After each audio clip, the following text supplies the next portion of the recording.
Although this was the second meeting of the Civilian Military Council, it was the first for Governor Eddie Calvo. And right off the bat, he addressed the issue on everyone's mind. Now, with the recent news and the developments in Washington, D.C., and the recent disaster in Japan, there has been some speculation regarding whether the buildup will happen. I had a very frank and open discussion with the Undersecretary of the Navy, Honorable Robert Work, this past weekend. And I firmly believe that there will be a buildup, and that both we, the people of Guam, and the Department of Defense are off to an excellent start in launching this multi-billion-dollar buildup program. The governor's confidence was echoed by Rear Admiral Paul Bouchon. There's been a lot of discussion in the media over the last week about the military buildup being at a standstill. I will tell you, we are still moving forward. We have put much time and effort into developing a viable plan for the Guam realignment. Given the significance of this undertaking and that both the United States and Japanese governments are experiencing fiscal constraints, we must ensure we are making the right choices and are responsible with how we spend billions of dollars in funding the Guam realignment.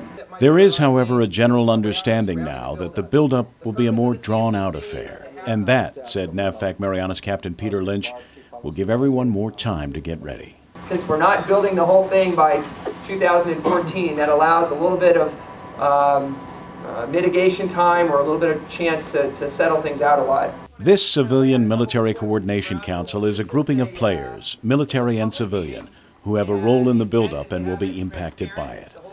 Its members have generally been divided into 5 working groups: transportation, cultural and natural resources, housing, utilities, and build-up construction, projects of which have already begun. Apra Harbor Wharf Improvements Increment 1, which had just had their groundbreaking ceremony on May 6th, Military Working Dock Relocation, North Ramp Utilities Increment 1, and North Ramp Parking Increment 1.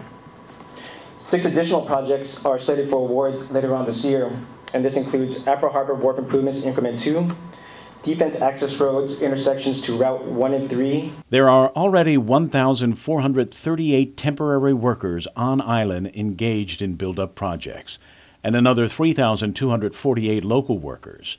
That number is expected to rise to a total of just over 12,000 by the end of 2014. Make sure we provide adequate and reliable power to the water side, ensure it's sufficient and complies with the Safe Drinking Water Act.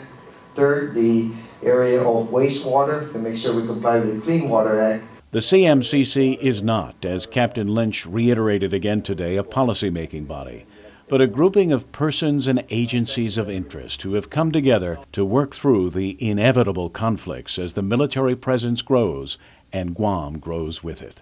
We all will play a critical role in ensuring the military realignment of thousands of Marines and their families from Okinawa to Guam has a minimal impact on the island. We all want what is best for Guam. Together, I believe we will be able to do not only what will work, but what is right. Kevin Kerrigan, PNC News.